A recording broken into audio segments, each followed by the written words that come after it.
I'm live. Okay.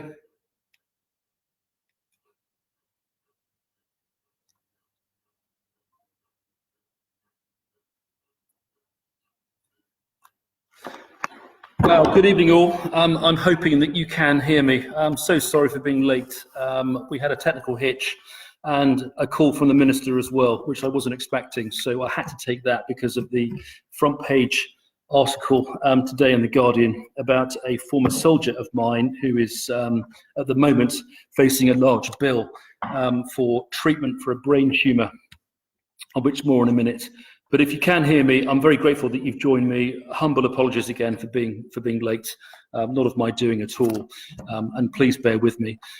I thought I'd give you a quick burst for about 10 minutes on a few issues where we are. I'm very candid, as you know, so I'm quite happy to be giving some quite privileged insights into life here at the moment. And again, you know, if anybody's filming, please stop.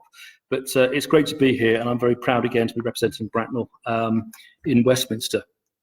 I think the first thing that's most interesting is that today was technically the last day of the virtual parliament. The leader of the House has basically insisted and got a motion through on Monday to that effect that the hybrid virtual parliament that we've seen so far won't be extended beyond half term.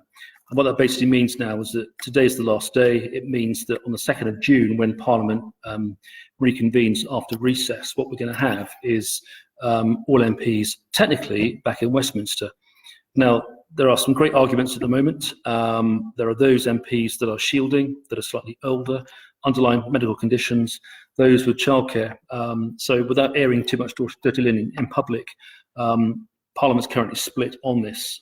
But as I speak now, we're returning physically on the 2nd of June. I've actually been up here all through lockdown. Very important for me that I represent the constituents in Parliament. I'm very proud to do so. I've taken the Queen shilling. I have a sense of duty which comes with the responsibility that's bestowed upon me, and therefore I've been up here. And it's worked very well because I think being physical in Westminster means that I've probably been called to speak more frequently, which has been a great privilege for me. And those that are up here with me, and there's several of them, the so-called lockdown rebels, we formed a really good bond. And looking forward to getting back to see everyone again on the 2nd of June. In terms of recent highlights, I voted for the immigration bill earlier this week. I spoke in the House as well, for those that have seen that. It's very, very important that we do support the government in terms of a points-based immigration system. The opposition have been very negative about it. They've been aligning it with our failure to recognise key workers at the NHS. You know, the party's been called racist, xenophobic, which of course is nonsense. And ultimately, as far as I'm concerned, you know, people that I've spoken to, constituents, people who vote Conservative, perhaps, you know, it is quite clear that that Britain has wanted controlled immigration for some time. In other words, for Britain to retake control of its borders, for Britain to regain its territorial sovereignty. And I was very happy to support that. Immigration has been fantastic for the UK. I'm a huge fan. You know, I couldn't even begin to wax lyrical about what you know, people have done for the UK that have come in from outside since the Second World War and before that. So immigration is a really good thing, but it can't be a blank check for the future. And I think in this post-Brexit era, it's really important that we take control again, that we look after what we've got here. Wonderful cultural diversity. We've got one of the best, most comprehensive diasporas in the whole world. We've got these wonderful trading networks, and it's important that we take advantage of the opportunities presented by Brexit. The trade bill also went through today. The trade bill is quite a straightforward bit of work, relatively uncontentious. It's about presenting the legal framework whereby Britain can now undertake and pursue free trade agreements with other countries, particularly the States. And no, the NHS is not on the table. That's been done to death. But it's really important that we do exploit the opportunities that we have. You know, the UK today in 2020 has one of the best service industries in the world. Our insurance, our banking, our services, our legal profession, media, culture, technology, IT, the list goes on. We've got so much to be proud of. as a nation, and why wouldn't we want to sell it overseas and help with the balance of payments? We haven't been able to do that in terms of forging independent free trade agreements with other countries because of the European Union. Now that, of course, we're out of the European Union, we can do this and exploit this, we will. And I'm very, very happy to throw my weight behind Liz Truss, who is the minister in charge of this particular bill. IR35, the finance bill, much more complex, and I recognise the divisions and the complexities of this. But again, you may not be aware that the finance bill sailed through yesterday without a vote. We didn't get a chance to speak on it, didn't get a chance to vote on it. Quite clearly, a deal was struck between the whips for the bill to go through unopposed. So IR35 is in, and I think that where we are at the moment is that the concession, if you can call it that, not to bring it in for 12 months is currently in force. I can tell you very candidly that David Davis and other backbench MPs are not happy with that. They want a full review conducted of IR35, and I suspect that there'll be a motion put forward in due course to try and unpick this and again to bring the government to the table in terms of the support that in my view is needed for off payroll systems and for the self-employed. The list goes on. But this is something that the government has wanted to do for a while. It's not a surprise to anybody. It's already in law. And I think in many ways it's delaying the inevitable. So again, I'm fairly sat on the fence at the moment, if I'm being candid with you. I absolutely believe that we do need to make sure it's 100% fit for purpose before bringing it in terms of implementation in 12 months' time. So I'll track this space with interest. And again, if it comes to a vote, I'll vote with my conscience and in accordance with the advice that I'm given from you, from constituents. I mentioned earlier the front page article on The Guardian. That relates to a Fijian soldier who I used to serve with.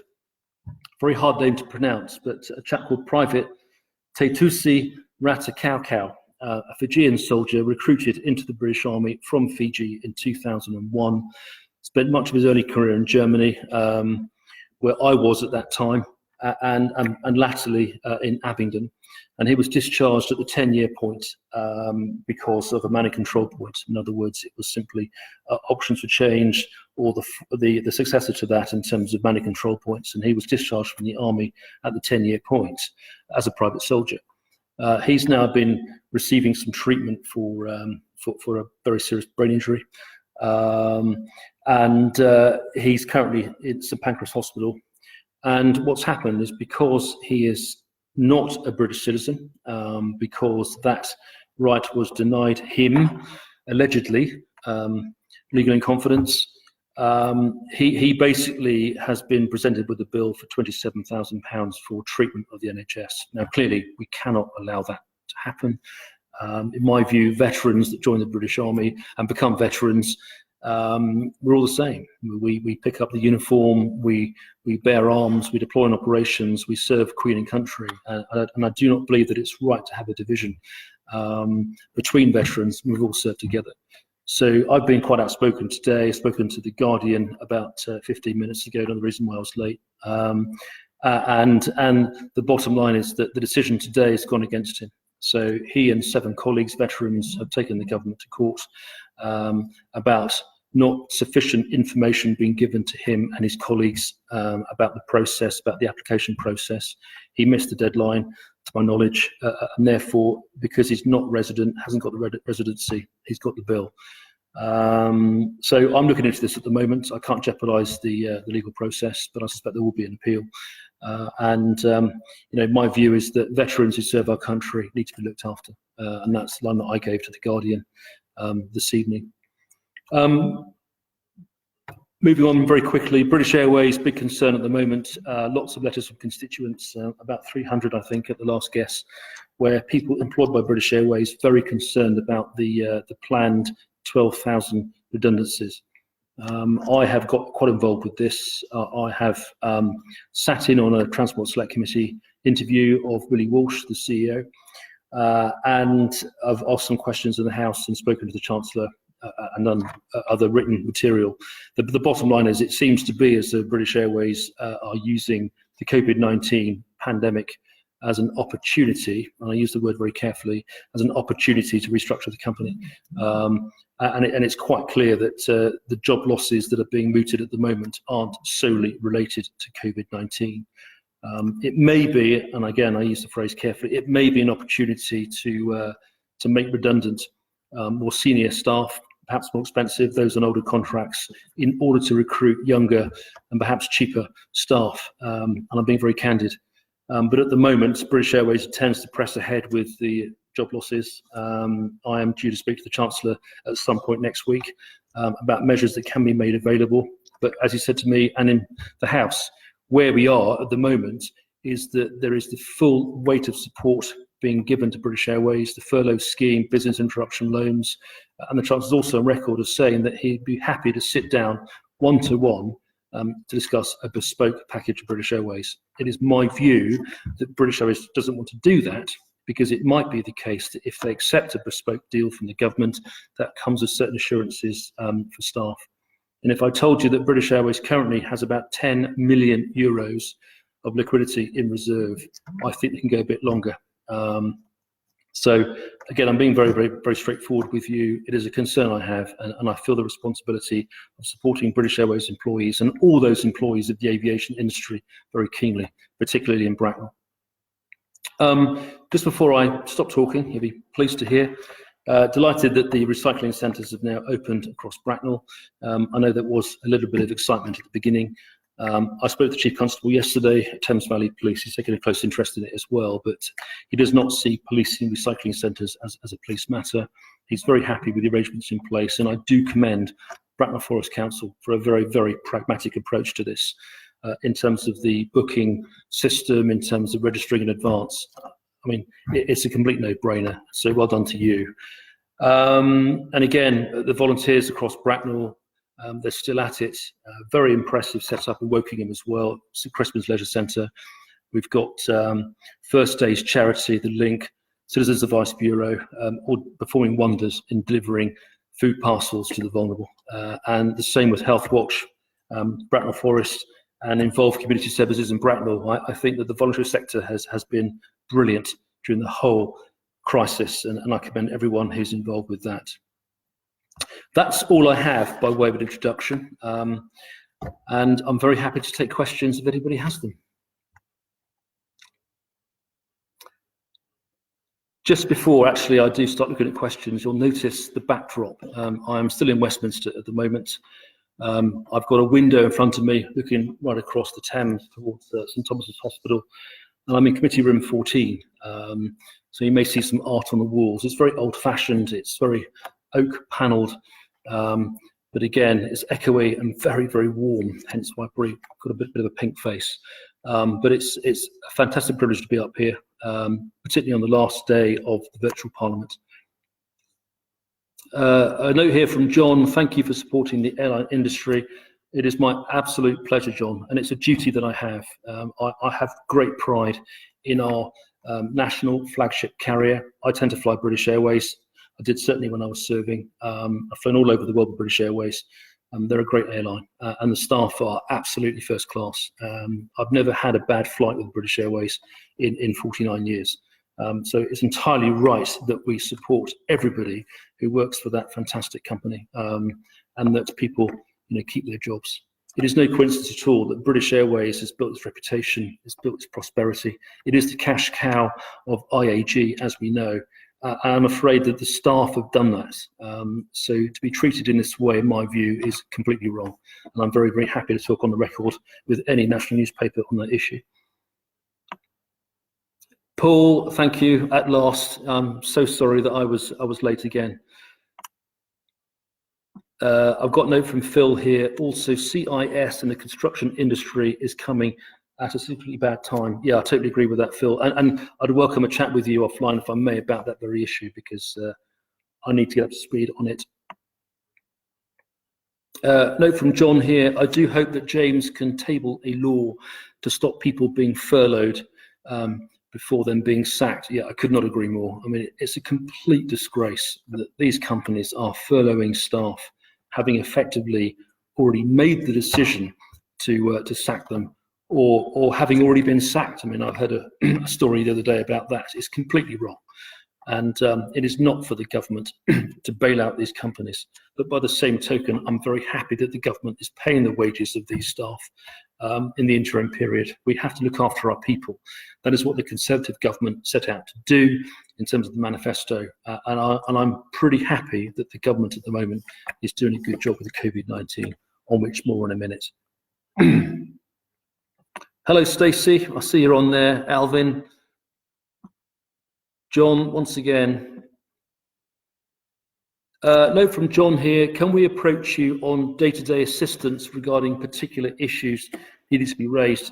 John, absolutely. I'm very, very happy to be contacted. If I told you that we'd now dealt with, no exaggeration, in the region of 2,100 individual bits of casework since the lockdown started, that is how busy we've been as a team. I want to thank Jerry, Katie, John. We're working flat out. We've not had a day off between us, literally, since March. And the recess that we should have enjoyed over the Easter period never happened because we were just so busy with casework. But again, it's what we're here to do. You know, we need to make sure that we use our privileged position here in Parliament to support those who need our help. And in my humble view, supporting constituents and those with life and death issues, as many are, is what we're here to do. And for those that have contacted us about non-urgent issues, please accept my apologies for not getting back to you quickly enough. We are prioritising our support to constituents with regards to COVID-19, and it's very much a case of dealing with things on a priority basis. But yeah, to answer your question, John, please just email me. Either I or one of the team will pick it up. We'll dig into it and get some resolution for you. And again, the really important thing is that as Member of Parliament, I don't have a magic wand. I'm not there to solve everyone's problems. I can't just wave a stick and it all goes away. But what we are doing, what we can do, is to provide very honest answers to people where we can't help you. But more importantly, we're here to signpost, to help and guide. And you know, blessed with an exceptional team, and I really am very blessed with the team that I've got. You know, one of us will have an expertise in a particular area, and it's working quite well at the moment in terms of what it is that we do. Note from John, thank you for your stance on British Airways. My pleasure, John, once again. Yes, I do know how you feel, 100%. Hi, Malcolm, you've joined us. Good to see you. Yeah, one here. James, can you give us your views on children returning to school? Really interesting. I drafted a note yesterday to teachers and school staff in the constituency. Again, we've been hit really hard with campaigning emails, lobbying emails. 38 Degrees have written to us as well. We've got a lot of members of staff and teachers and governors across Bracknell constituency very concerned about it.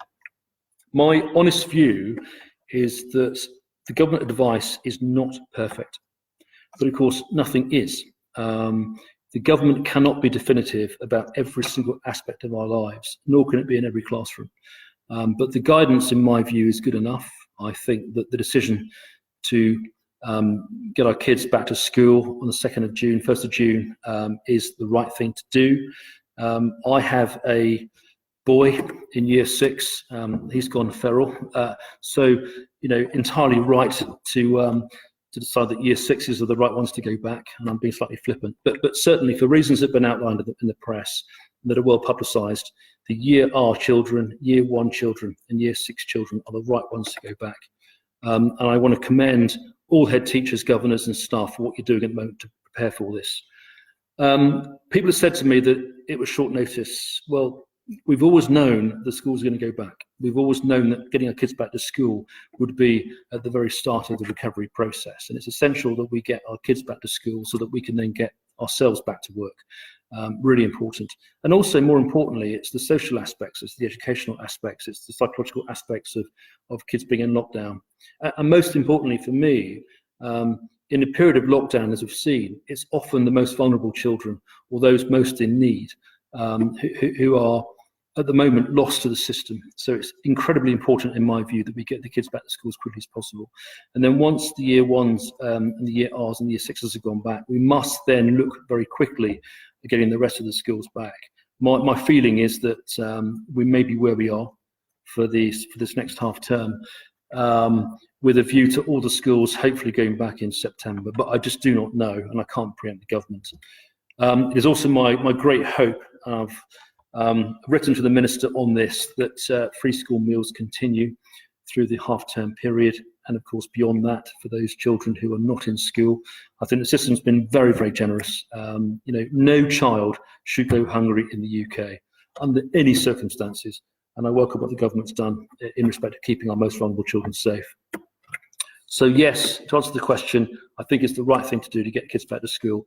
But again, it's also the right thing to do to make sure that staff are safe, that PPE is provided where necessary, and that we create the conditions whereby we're not going to allow a second spike under any circumstances of the infection. Question from Paul. The booking system is down at the moment for booking a time slot. I'm not entirely sure what you're referring to, Paul, but again, please write to me, james.sunderland.mp@parliament.uk, and we'll answer your question with the specifics.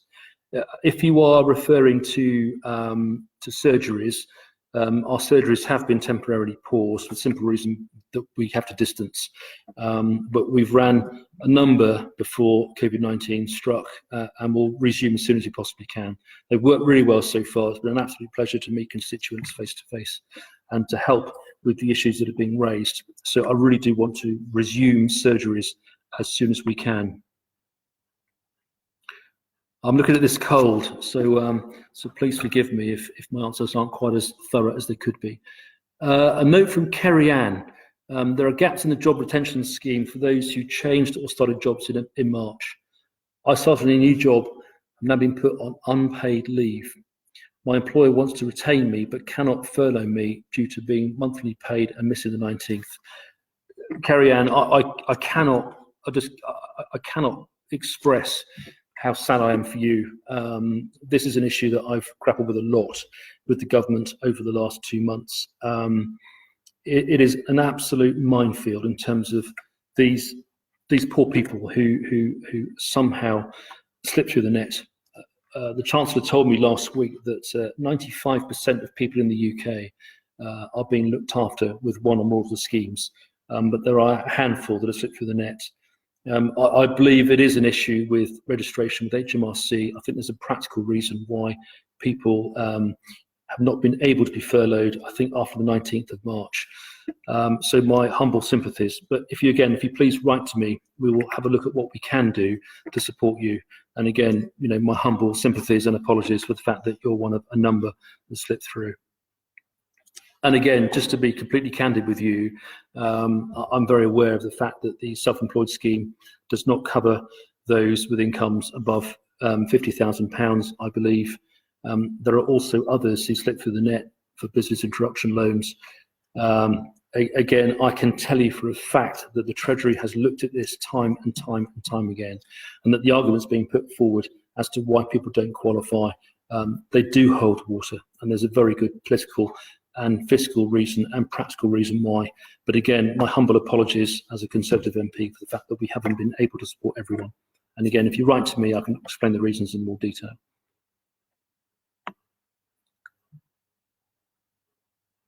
Yeah, John, thank you for the note. Yeah, I can certainly promise you assistance if you write to me. So please do so. Yeah, another note from John about potential for losing your home. That would be catastrophic, and I pray to God that doesn't happen. And it shouldn't happen, because mortgage companies, of course, should be offering a mortgage payment holiday. We've got local councils who are doing, great work in terms of loans. The money is there to support you, and again, please write to me, and we'll make sure that you don't slip through the net with this very, very important issue. Paul, yeah, thank you for clarification. There's a fault on the booking system. I imagine it's with a review to booking a slot at the recycling centre. But again, if I'm wrong, please forgive me. I'll just read what he says. This is from the leader, the excellent leader of the Bratton Forest Council. There's a fault on the booking system, designed in brackets by Reading. If 2 people dial through at the same time, one of them is rejected. With up to 500 people a minute booking on the first day, it can't cope. So please be patient, try again, you'll get through it quieter times. Okay, so I think the message there is if you're booking a slot at the recycling centres, please keep trying. We had a similar issue with Eden Red, which is the company that issues the free school meal vouchers. It was just simply overload when the system came back online. So please bear with us on that, and you'll get your slot. A note from Suzanne. Just wanted to thank you and Jerry for your support. Really appreciate it. Look, really happy. Jerry is a man after my own heart, and again, I'm very blessed with the team that I've got: Jerry, John, and Katie. Hi, Verity. Nice to see you. Hi, Blair. There's a bit of a theme coming in here, I think.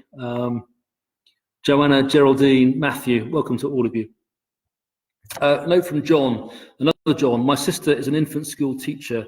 How do we divide crews as it won't work? They don't know 2 meters. Yeah, I mean, I couldn't agree more.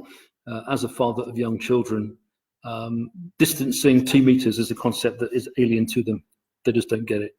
And primary school children in particular are probably quite tactile, lots of hugs, and rightly so.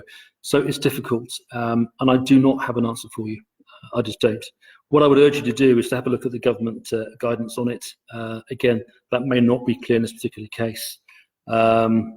We just can't be there in every circumstance and situation. But I would urge you to do what you can to keep people apart, whether it's seats at a table, whether it's queues for lunch. It may be that we do our young people a disservice. It might be that they get it completely. It might be that that our kids absolutely understand what's been happening for the last 2 or 3 months, and we may underestimate them. But again, good luck with that, and I really wish you well. Teachers, head teachers, skills staff, governors who are watching this, I really do wish you all the very best of luck on the 1st of June. And again, when it's safe to do so, I love to visit the schools and the constituency, and you can beat me up as much as you want.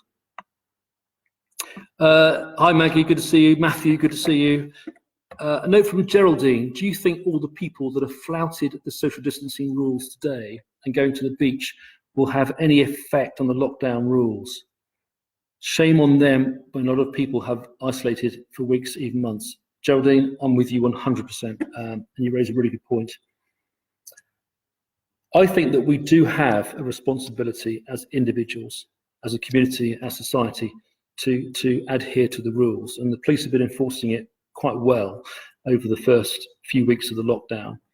Now that we've eased the restrictions slightly, of course, people are going out more, the roads are busier, people are exercising, they're going fishing, they're playing golf in twos, and actually rightly so. I think that's really important that they do that. But the big risk here is distancing. And in my view, the solution lies with individuals, like all of us, adhering to the rules and keeping a distance. So I've been up and down to Westminster, I've been up and down to Bracknell, keeping my distance and making sure that, if I've had the virus, doing my bit to make sure that I don't pass it on to other people. And if everyone does that, then the R rate, in theory, should be 0. But the risk, of course, is that people going out, people relaxing the restrictions, people, as we say in the army, forgive my French, but people kicking the arse out of it. People who don't adhere to the rules that are passing it on, if the R rate creeps back above 1, and if there is a second spike, if the mortality rates, the infection rates do not go down, then the Prime Minister will reserve the right to reimpose a more draconian lockdown, as we've seen.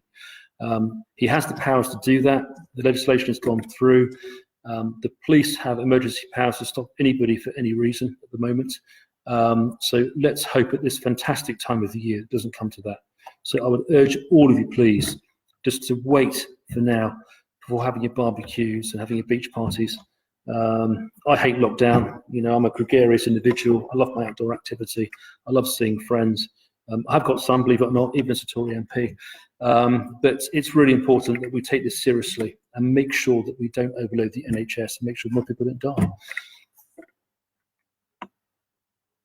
Hi, Charles. Good to see you.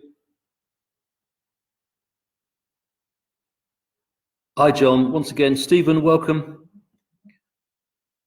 Phil, great question, and this is really, really important. Phil has asked about public sector pay freezes rumoured in the press, possibly including key workers. And secondly, company directors and the lack of grant support in favour of debt loading.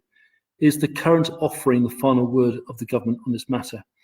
Well, to deal with the easier one first, I was with the Prime Minister at a conference call over the weekend, and he categorically said that at this point in time, he is not considering a return to austerity of any kind.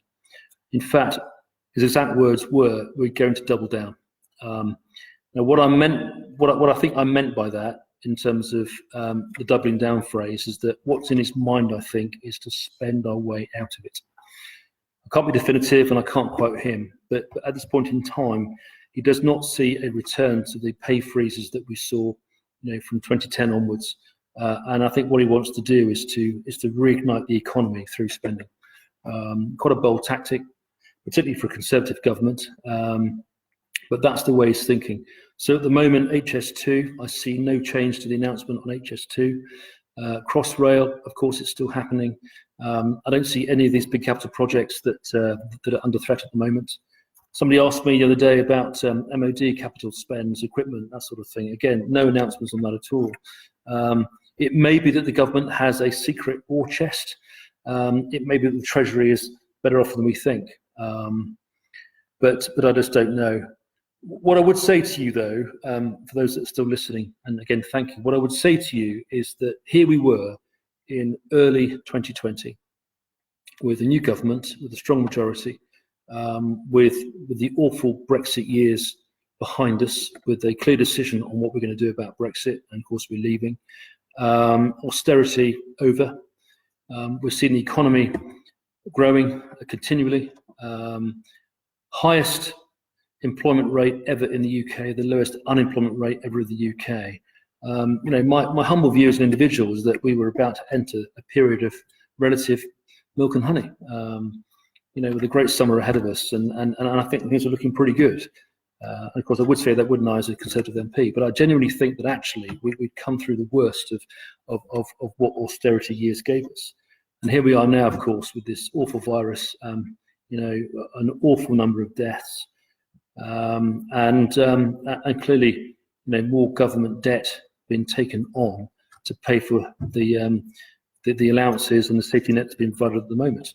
So I think the bottom line is there will have to be a period where we're going to pay this back. I don't know how we're going to do it, but no doubt the Chancellor does. But fingers crossed that we do not return to austerity. In terms of your second question, company directors and the lack of grant support in favour of debt loading. Yeah, it's a tough one.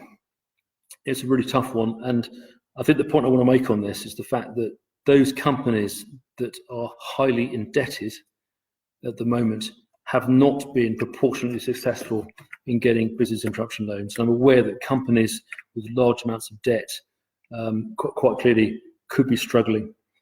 And I also know the fact that the bank tests are quite rigorous. And the reason they're rigorous for these loans is because of what the government inflicted upon them after the banking crisis about 10 years ago now. So in many ways, the legislation that's been put in place for the banks and the bar that's been set quite high in terms of banks and loaning and liquidity, it's there, to preserve companies, if anything. So what am I going to say to you? I think the bottom line is that I'll look at this in due course. Again, please write to me. And again, where companies are not being helped in Bracknell, it's my responsibility to have a look at why, to see what I can do. Again, talking to the banks last week about this, it is a simple fact of life that there's been a huge number of applications. The banks only have so many staff in. They're struggling themselves with the virus, of course, people isolating, people at home, working from home. So the banks may not have been able to deal with the sheer weight of inquiries and applications as quickly as they'd like. But again, we have to accept the reality, I think, that the companies struggling before the pandemic may well be struggling after the pandemic. And of course, there's no magic wand in bailing out companies that do have a high level of debt. And for that, again, I sympathise to those company directors that are affected. Question from Angie. Hello, Angie. Good to see you. Great to catch up again. And thanks for what you do and your brilliant family as well. I'm a huge fan. What sort of support are we going to offer children that become scared once seeing all of the changes within their schools? It's hard enough for grown-ups going back into work within the office. Well, again, I mentioned it earlier. It may be that our kids are pretty good. It may be that they're pretty sound, resilient. It might be that that they do get it. But again, I mean, I really fear for those coming back to school who might be scared with tables in the wrong place, with teachers perhaps wearing PPE, with the distancing, the lack of physical contact. All I would say is that knowing you as I do, Angie, you'll be all over it, and I think a bit of TLC for our kids will probably go an awful long way.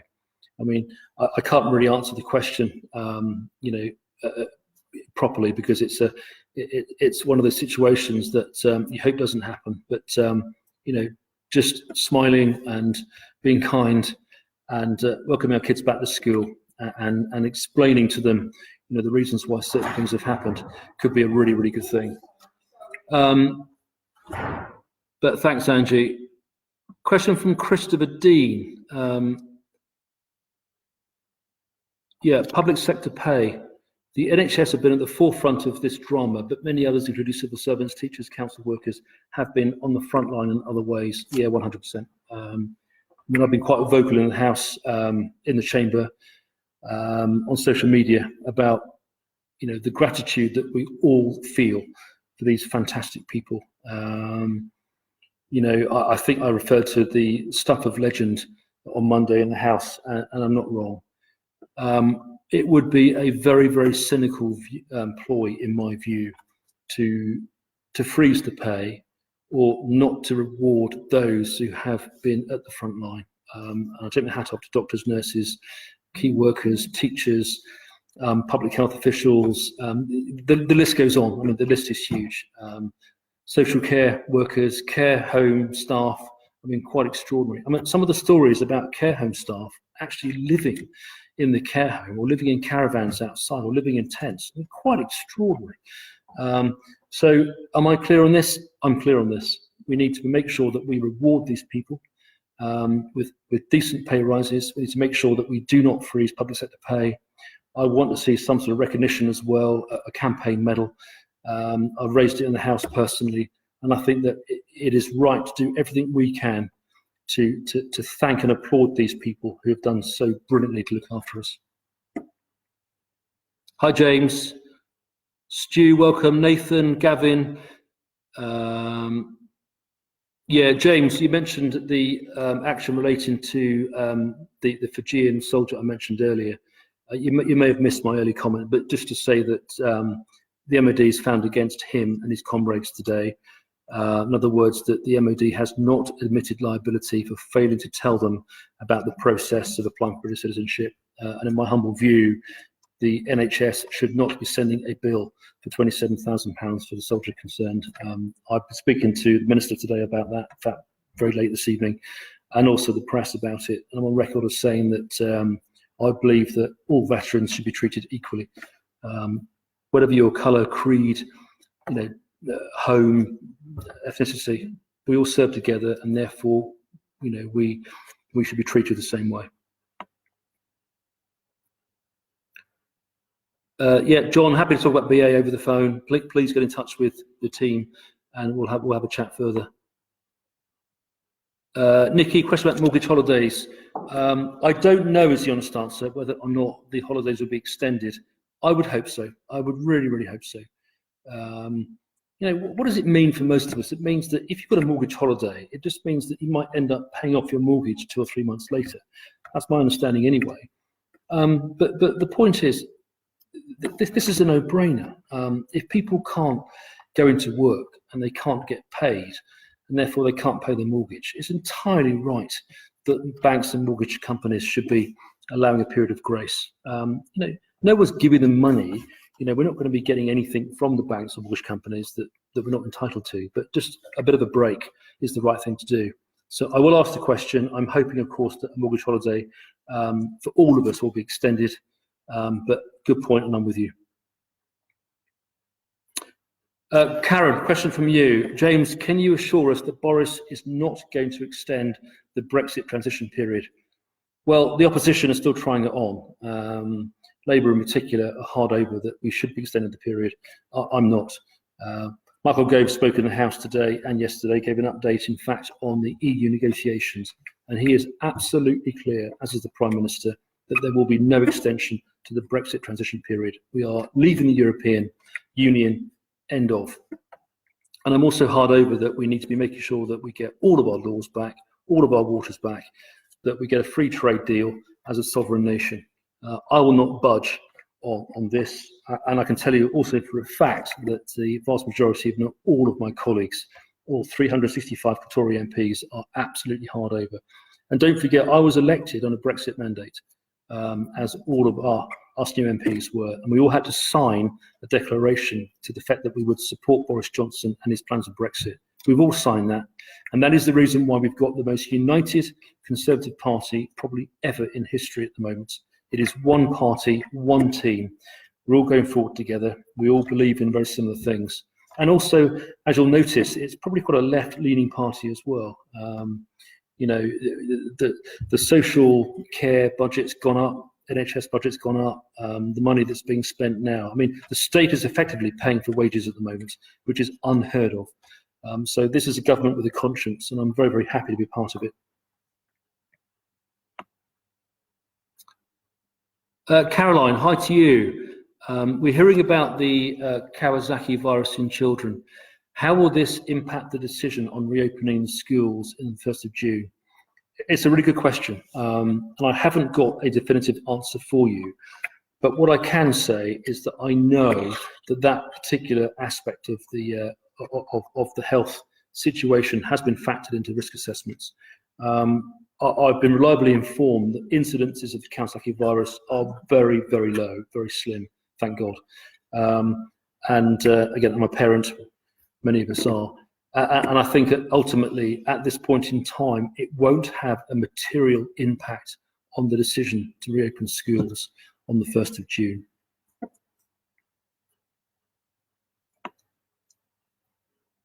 Note from John, did not vote for Brexit, but I'm really glad companies have planned for it. Yeah, totally agree, John. You know, we're all Brexiteers now, whether or not you voted for Brexit or not. We live in a democratic country, and the people of the UK voted overwhelmingly with a clear mandate in December 2019. Was that a second referendum? To many it was. And at the end of the day, we are a democracy. And again, I don't want to reopen the Brexit debate, but you know, thankfully it's a thing of the past now. We can go forward now as a sovereign nation. Caroline, question from you about urging schools to reopen, but consistency across the country isn't happening. Some year ones won't be going back, some year sixes just for a few hours, and some schools offering full time, and some not even opening. Yeah, I mean, I couldn't agree more. You know, the thing with policy is that the government writes policy, the government issues policy through legislation and through law. But there's a second part of that contract where the people in receipt of that policy and legislation make the decision on how they interpret it, what they do about it. My own son's school, my two boys, they're going back. In fact, one of them only, my year 6 son's going back for 2.5 hours a day, which is not great. And of course, other schools are doing more full time, and other schools, of course, aren't opening at all. All I can say to you is that at the moment, this is an issue for local authorities to grapple with. It's an issue for governors and teachers. But in my personal view, the guidance is pretty clear, and I would hope that local authorities, governors and teachers get their head around it quickly, accept the fact that we're going to go back to school, accept the fact that we have a responsibility and a duty to do this, and that our children need to be in the school, not at home. Hi James, good to see you. Malcolm, fishing waters. A man after my own heart. Yeah, I'm absolutely clear that British territorial waters are British territorial waters. You know, if any part of that is offered up as any part of a deal, then there needs to be a very good reason for it. I'm absolutely clear that the British waters and our territorial sovereignty is sacrosanct, and it must not be bargained away in any way, shape or form.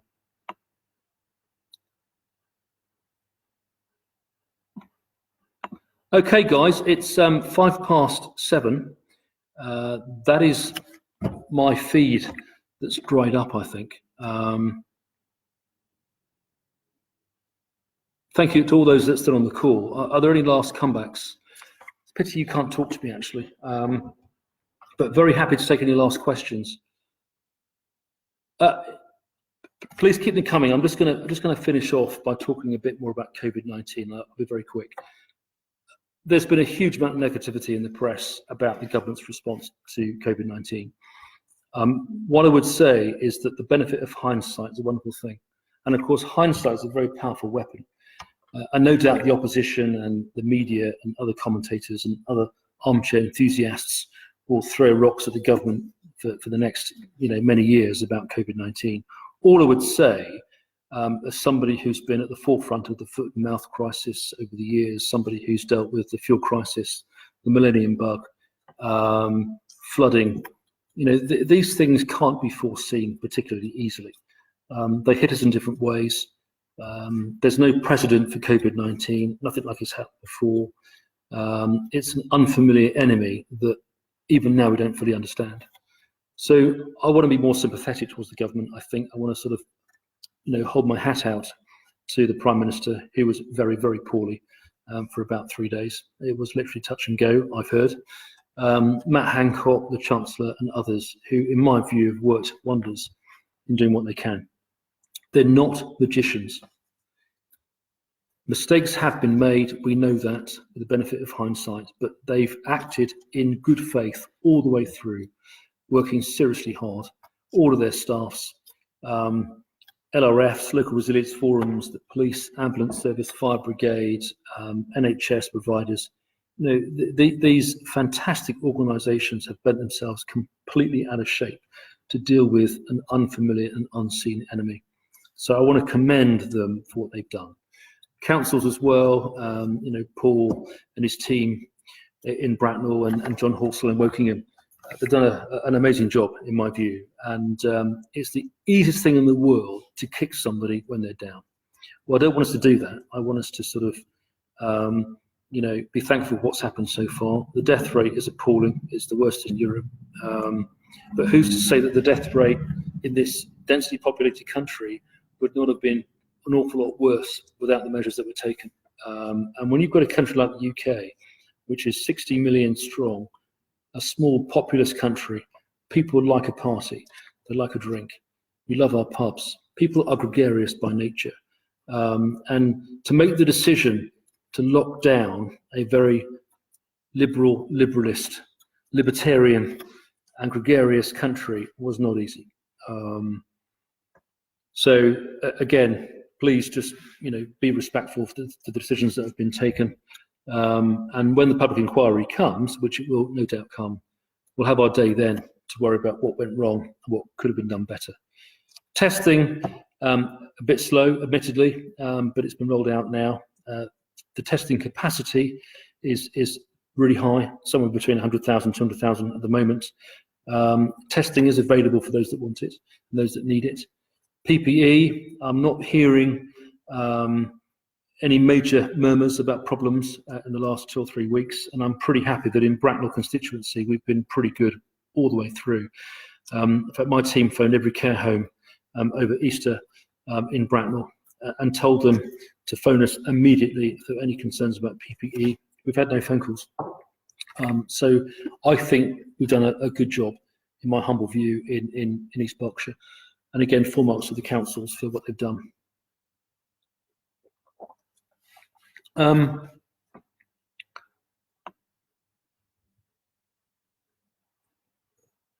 Flooding.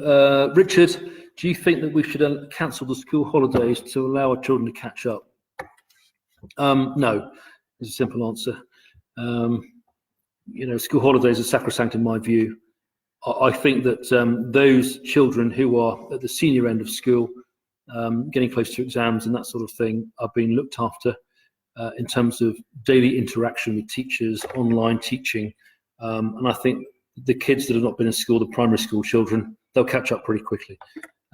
So I think that school holidays need to be honoured. Clearly, when you're sat in the house under lockdown, climbing up the walls, that's not a holiday. And I think that we'll all need a holiday in due course. Hi Keith, good to see you. Stu, good to see you. Karen, thank you for your kind words about being a useful session. I'm glad it was.